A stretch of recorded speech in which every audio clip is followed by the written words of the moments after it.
மீனம் ராசிக்கார நேயர்களே, நம்ம இன்னைக்கு இந்த வீடியோ பதிவுக்குள்ள முழுமையா போறதுக்கு முன்னாடி, எல்லா வல்லமையும் கொண்ட, நம்மை காக்கும் கடவுளான அந்த முருகப்பெருமானை மனதார ஒரு நிமிஷம் கண்ண மூடி வணங்கிட்டு, அப்புறமா வீடியோ பதிவுக்குள்ள போகலாங்க. ஓம் முருகா போற்றி, ஓம் முருகா போற்றி, ஓம் முருகா போற்றி. என்னை காக்கும் அன்பு தெய்வமே, என்னை காக்கும் மகாக்கும் முருகனே போற்றி. கண்டிப்பா நல்லதே நடக்கும். நம்ம வாழ்க்கையில இனிமேல் நல்லது மட்டும்தான் நடக்கும். நம்பிக்கையோட இருப்போம். சரிங்க. நம்மளோட மீனம் ராசிக்காரங்கள பத்தி சொல்லணும்னா, இவங்க பிறப்பிலேயே ஒரு தலைமை பண்புக்கு ரொம்ப ரொம்ப பொருத்தமானவங்களா இருக்காங்க. எதையுமே அவசரப்பட்டு செய்யாம, மெதுவாக, அதே சமயத்துல நிதானமாக யோசிச்சு, வாழ்க்கையில நிச்சயமாக ஜெயிச்சு வாழப் போறாங்க நம்ம மீனம் ராசி அன்பர்கள். இவங்கள பொறுத்தவரைக்கும் நான் மட்டும் நல்லா இருந்தா போதும், எனக்கு மட்டும் எல்லாம் கிடைச்சா போதும் அப்படிங்கிற அந்த சுயநலம் எல்லாம் இவங்க கிட்ட துளி கூட கிடையாதுங்க. தன்னை சுத்தி இருக்கக்கூடிய எல்லோருமே நல்லா இருக்கணும், எல்லாரும் சந்தோஷமா இருக்கணும் அப்படிங்கிற ஒரு உயர்ந்த பொதுநல குணத்தோட தாங்க இவங்க வாழ்ந்துகிட்டு இருக்காங்க. என் அன்பு நேயர்கள் அனைவருக்கும் மனமார்ந்த இனிய வணக்கங்கள். அது மட்டும் இல்லாம, நம்ம மீனம் ராசிக்காரங்க கடவுள சும்மா பேருக்கு கும்பிடாம, ரொம்பவே பக்தி ஸ்ரத்தையோட, கண்மூடித்தனமா நம்புவாங்க. குறி தவறாத அம்பு மாதிரி, எய்தா அந்த அம்பு எப்படி இலக்கப் போய் சேருமோ, அதே மாதிரி இவங்களும் தான் கொண்ட குறிக்கோள் தவறாம, ரொம்பவே உறுதியா வாழ்ந்துகிட்டு இருக்காங்க. இவ்வளவு அருமையான, இவ்வளவு உன்னதமான நற்குணங்களைக் கொண்ட என் அன்பு மீனம் ராசிக்கார சொந்தங்களே, சகோதர சகோதரிகளே, எல்லாரும் எப்படி இருக்கீங்க? நலமா இருக்கீங்களா? ஏங்கம்மா, நீங்க வேற எங்கள பார்த்து இப்படி ஒரு கேள்வி கேக்குறீங்களே! எங்கள பார்த்தா உங்களுக்கு நலமா இருக்கிற மாதிரியா தெரியுது? நாங்களே ஒவ்வொரு நாளும், ஒவ்வொரு நிமிஷமும் கண்ணீர் சிந்திக்கிட்டு இருக்கோம். நிம்மதி இல்லாம தவிச்சுக்கிட்டு இருக்கோம். அப்படின்னு நீங்க மனசுக்குள்ள குமுறறது, உங்க மனசுல நினைக்கிறது எனக்கு நல்லாவே புரியுதுங்க. ஆனா, கவலைப்படாதீங்க மீனம் ராசிக்காரர்களே. உங்க வாழ்க்கையில் இப்போ இருக்கக்கூடிய கஷ்டங்கள் எல்லாமே பனி போல விலகி கரைஞ்சு போகப் போகுது. உங்களுடைய நீண்ட நாள் ஆசைகள், உங்களுடைய கனவுகள் இது எல்லாமே கூடிய சீக்கிரம் நிறைவேறப் போகுது. குறிப்பா, உங்களுடைய உடல்நிலை ரொம்பவே ஆரோக்கியமா, சுறுசுறுப்பா இருக்கப் போகுதுங்க. நீண்ட நாளா திருமணமாகாம திருமண தடை இருந்துச்சு பாத்தீங்களா? அந்த தடைகள் எல்லாம் நீங்கி, உங்களுக்கு ஏற்ற, உங்க மனசுக்கு பிடிச்ச ஒரு சரியான வாழ்க்கை துணையோடு திருமணம் கோலாகலமா நடக்கப் போகுதுங்க. அதே மாதிரி, குழந்தை பாக்கியம் இல்லையேன்னு ஏங்கிட்டு இருந்தவங்களுக்கு, அந்த பகவான் அருளால குழந்தை பாக்கியம் கிடைக்கப் போகுதுங்க. பூர்வீக சொத்து ரீதியாக, அதாவது அப்பா வழி சொத்துக்கள்ல இருந்த அனைத்து பிரச்சனைகளுக்கும் இப்போ ஒரு நிரந்தரமான தீர்வு கிடைக்கப் போகுது. உங்களுக்கு நியாயமா வரவேண்டிய அந்த பூர்வீக சொத்து எந்த தடங்களும் இல்லாம உங்க கையில வந்து சேரப்போகுதுங்க. படிச்சு முடிச்சுட்டு இன்னும் ஒரு நல்ல வேலை கிடைக்கலையே அப்படின்னு வேலை தேடிட்டு இருக்க நம்ம இளைஞர்களுக்கு அவங்க படிப்புக்கும் அவங்க தகுதிக்கும் ஏற்றாற் போல சிறப்பான வேலையெல்லாம் கிடைக்கப் போகுதுங்க. என் அன்பு மீனம் ராசி நேயர்களே, ஒரு சின்ன வேண்டுகோள். நீங்க சொன்ன சொல்லை காப்பாத்தறதுக்கும், நீங்க நெனச்சத அடையணும்னு விரும்புனீங்கன்னா, அதுக்கு சரியான கூட்டாளிகள, சரியான நண்பர்கள தேர்ந்தெடுக்கிறது ரொம்ப ரொம்ப அவசியங்க. ஏன்னா, நீங்க ஒருவேளை தவறானவர்களுடன் சேர்ந்தீங்கன்னா, அது உங்க வாழ்க்கையில பெரிய சேதத்தை ஏற்படுத்திரும். எப்பவுமே நல்லவங்க கிட்ட உதவி கேட்கறது தாங்க நல்லது. கெட்டவர்களிடம் தெரியாம கூட உதவி கேட்டு தயவு செஞ்சு மாட்டிக்கொள்ளாதீங்க. ஏன்னா, கெட்டவர்கள் உங்க வீட்டிலேயே குடியேறி, உங்களுடைய சொந்த நடவடிக்கைகள்ல, உங்க குடும்ப விஷயத்துல தலையிடுவாங்க. அது பெரிய சிக்கலாயிடும். அதனால, யார வீட்டுக்குள்ள விடுறது, யார பக்கத்துல சேர்க்கக் கூடாது, அப்படிங்கறத நீங்க ரொம்ப தெளிவா தெரிஞ்சுக்கோங்க. உஷாரா இருங்க. சரி, இப்ப பரிகாரங்கள பார்க்கலாம். உங்க வீட்ல கெட்ட சக்தி நடமாட்டம் இருக்கிற மாதிரி உணர்ந்தீங்கன்னா, விஷ்ணு பூஜை செய்யுங்க. பெருமாளை மனமுருகி வழிபாடு செய்யுங்க. நேரம் கிடைக்கும் போதெல்லாம் பெருமாள் கோயிலுக்கு போயிட்டு நல்லா தரிசனம் செய்யுங்க. முடிஞ்சா வீட்ல விஷ்ணு சகஸ்ரநாமம் பாராயணம் பண்ணுங்க. தினமும் காலையில ஒரு 108 தடவை அதேபோல மாலையில ஒரு 108 தடவை நாராயண மந்திரம் சொல்லுங்க. இது உங்களுக்கு பெரிய பாதுகாப்பா இருக்குங்க. வீட்ல ரொம்ப திருஷ்டி இருக்கு, கண் திருஷ்டி கோளாறு இருக்கு, எதிரிகள் தொந்தரவு அதிகமா இருக்கு அப்படின்னா, நீங்க பெருமாள் கோயிலுக்கு போயிட்டு அங்க கொடுக்கற துளசி தீர்த்தத்த வாங்கிட்டு வந்து, அதை கொஞ்சம் சுத்தமான தண்ணில கலந்து உங்க வீடு முழுக்க மூலை முடுக்கு எல்லாம் படுற மாதிரி தெளிச்சிருங்க. தினமும் காலையில 108 தடவை, மாலையில 108 தடவை, ஓம் நமோ நாராயணா அப்படிங்கிற அந்த சக்தி வாய்ந்த நாராயண மந்திரத்த சொல்லிக்கிட்டே வாங்க. அதே சமயம் வீட்ல விஷ்ணு சகஸ்ரநாமம் ஒலிக்க விடுங்க. அல்லது நீங்களே பாராயணம் பண்ணுங்க. வியாழக்கிழமைகள்ல தன்வந்திரி பகவான் கோயிலுக்கு போயிட்டு தன்வந்திரி தேவதையை வழிபாடு பண்ணுங்க.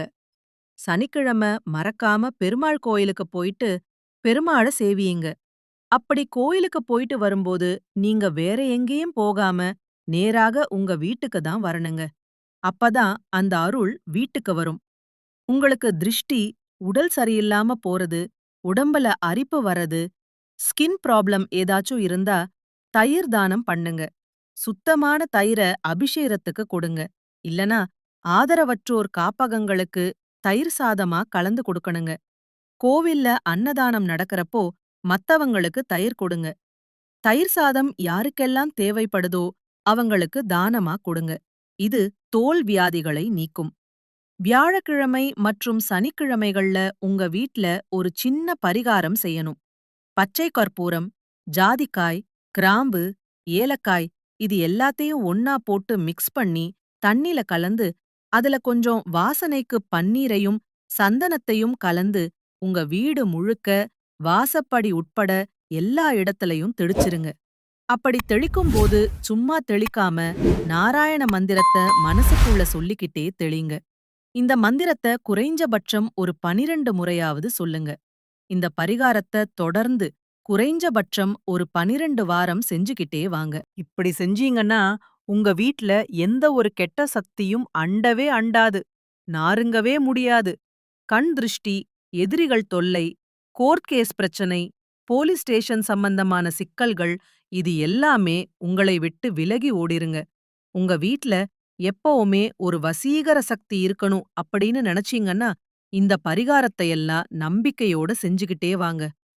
நம்ம வாழ்க்கையில அறிந்தும் அறியாமலும் தெரிந்தும் தெரியாமலும் நாம செய்த தவறுகள், குற்றங்கள் எல்லாமே மறைஞ்சு போயிரும். அப்படி பாவங்கள் மறையணும்னு நினைச்சீங்கன்னா ஓம் ஸ்ரீ ஹரிஹரசுதன் ஆனந்த சித்தன் ஐயன் ஐயப்ப சுவாமியே சரணம் ஐயப்பா என்ற இந்த மந்திரத்தை தினமும் உங்க வீடுகள்ல சொல்லுங்க. தினமும் வீட்ல ஒரு தீபமாவது ஏத்திக்கோங்க. தயவு செஞ்சு வீட்டை இருளாக்க விடாதீங்க. வீடு எப்பவும் வெளிச்சமா இருக்கட்டும். வீட்ல எப்பவுமே நல்ல வாசனை இருந்துகிட்டே இருக்கணும். மிக முக்கியமா வீட்ல இல்லை, இல்லவே இல்லை அப்படிங்கிற வார்த்தையை அதிகமா பயன்படுத்தக்கூடாது. அது தரித்திரத்த உண்டாக்கிரும். அதேபோல கெட்ட வார்த்தைகள பேசுறத சுத்தமா தவிர்த்திரணுங்க. மங்களகரமா பேசுங்க. தொழில்ல பெரிய லாஸ், குடும்பத்துல தீர்க்க முடியாத பெரிய சிரமம், குடும்ப உறவுகள் பிரிஞ்சிருக்கிறது இந்த மாதிரி கஷ்டம் இருந்தா ஒரு கோமாதா பூஜை செய்யுங்க. அதாவது பசுமாடு மற்றும் அதோட கண்ணுக்குட்டிய உங்க வீட்டுக்கு பத்திரமா அழைச்சிட்டு வந்து வீட்டு மத்திய பகுதியில அதாவது ஹால்ல நிப்பாட்டி அந்த பசுவுக்கு மஞ்சள் தடவி குங்குமம் வச்சு பசுவுக்கு ஒரு அழகான புடவை வாங்கி சாத்தி அந்த சின்ன கண்ணுக்குட்டிக்கும் ஒரு புடவை சாத்தி மாலையெல்லாம் போட்டு வணங்குங்க. பிறகு ஒரு பெரிய தட்டுலயே இல்லனா பாக்கெட்லயோ இல்லனா ஒரு முழு வாழை இலையிலயோ பச்சரிசிய நல்லா ஊற வச்சு அது கூட வெல்லம், பச்சரிசி, வாழைப்பழம் இது எல்லாம் சேர்த்து வச்சு அந்த பசுமாட்டுக்கு உங்க கையாலேயே சாப்பிட கொடுங்க. பசுமாட்டுக்கு பின்புறம் தூப தீபங்கள் எல்லாம் காட்டி பசுமாட்டுக்கிட்ட விழுந்து நமஸ்காரம் பண்ணுங்க. இதை செய்வதன் மூலமா உங்க வீட்டில தேங்கி இருக்கக்கூடிய கெட்ட சக்திகள் எல்லாம் தலை தெறிக்க வெளியில போயிருங்க. இன்றிலிருந்து உங்கள் வாழ்க்கை மாறப்போகுது. ராசி மண்டலத்தில நம்முடைய மீனம் ராசி 12வது ராசியா இருக்குதுங்க. இந்த மீனம் ராசிக்கு அதிபதி யாருன்னு பாத்தீங்கன்னா சாட்சாத் அந்த குரு பகவானுங்க. பூரட்டாதி 4ஆம் பாதம் உத்திரட்டாதி, ரேவதி ஆகிய நட்சத்திரங்களில் பிறந்தவங்க தான் மீனம் ராசியை சேர்ந்தவங்களா கருதப்படுறாங்க. நம்மளுடைய மீனம் ராசிக்காரங்களுக்கு நட்பு ராசியா, அதாவது நண்பர்களா இருக்கக்கூடியவங்க யாருன்னு பாத்தீங்கன்னா, கடகம், விருச்சிகம், மீனம், ரிஷபம், மகரம்.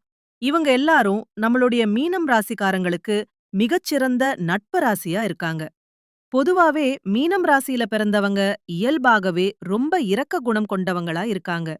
இவங்களுடைய அழகான பேச்சாலேயே எதிரிகள கூட நண்பனாக்கக்கூடிய அளவுக்கு இவங்களுடைய பேச்சுக்கு ஒரு தனித்திறமை இருக்குதுங்க.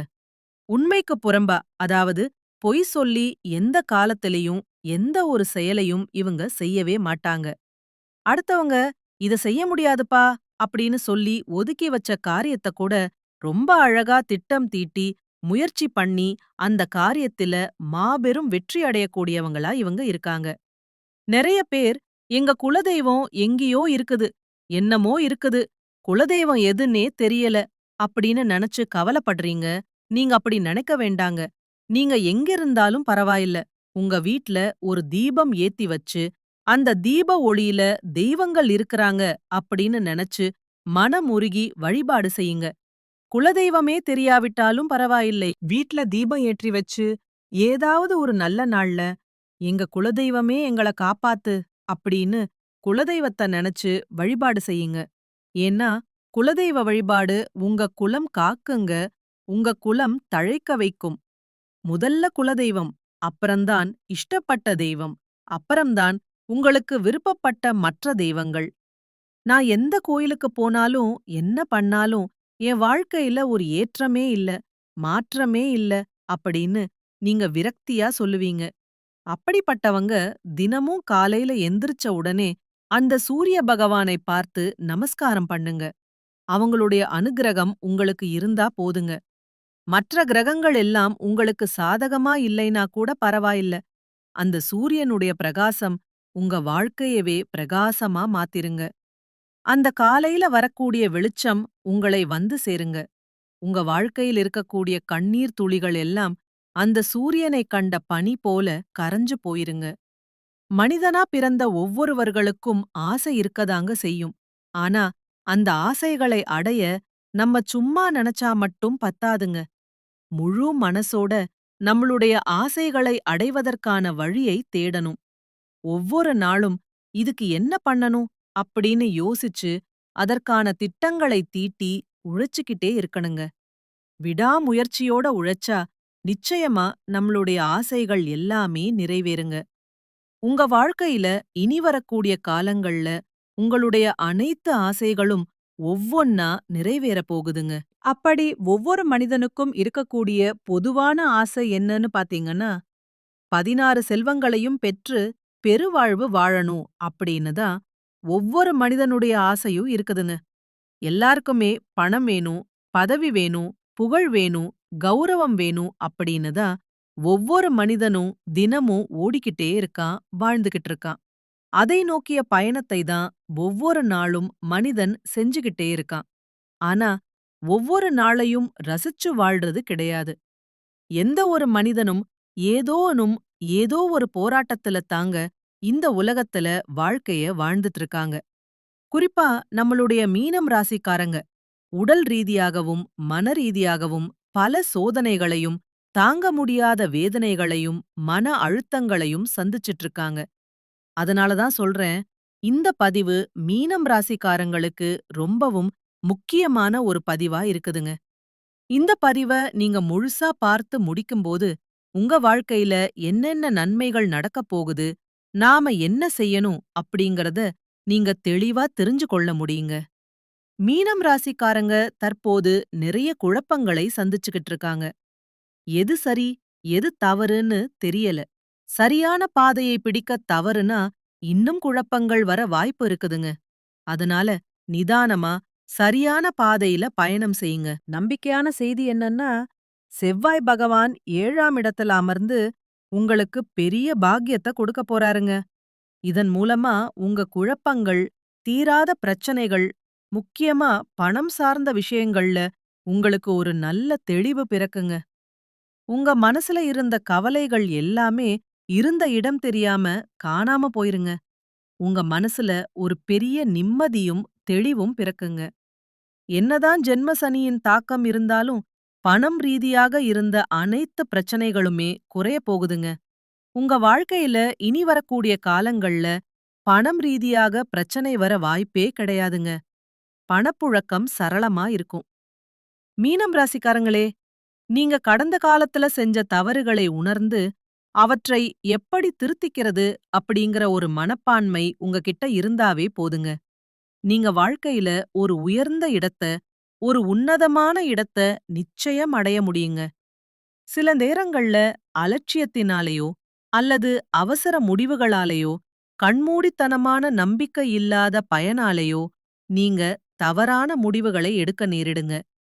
அப்படி ஏதாவது ஒரு தவறான முடிவு எடுக்கும்போது, ஆமா, நான் தெரியாம தவறான முடிவு எடுத்துட்டேன் அப்படின்னு ஒத்துக்கிட்டு உங்களுடைய மனப்பக்குவத்தின் மூலமா நீங்க திருந்திட்டீங்கன்னு வச்சுக்கங்க. உங்க வாழ்க்கை, உங்க எதிர்காலம் எல்லாம் ரொம்ப அருமையா, பிரகாசமா இருக்குங்க. வாழ்க்கைய தயவு செஞ்சு சாதாரணமா நினைக்க வேண்டாங்க. இன்னிக்கு நீங்க என்ன யோசிக்கிறீங்களோ, எத கையில வைக்கிறீங்களோ, எத பேசுறீங்களோ, அதுதான் உங்க சந்ததி அணுவைக்கு போகுதுங்க. நல்லா புரிஞ்சுக்கோங்க. எதை விதைக்கிறோமோ, அதுதான் முளைக்கும். சந்தோஷமா இருந்தாலும், கஷ்டமா இருந்தாலும், நீங்க செய்த செயல்களே அதுக்கு காரணமா இருக்குங்க. நீங்க நல்லத நெனச்சு, நல்லதையே மத்தவங்களுக்கு செயல்படுத்துனீங்கன்னா, உங்க வாழ்க்கையில கெட்டது அப்படிங்கிற பேச்சுக்கு இடமே கிடையாதுங்க. எப்பவும் நேர்மையா இருங்க. நல்லதே நடக்கும். நல்லது மட்டும்தான் நடக்கும். நன்றி. வணக்கம்.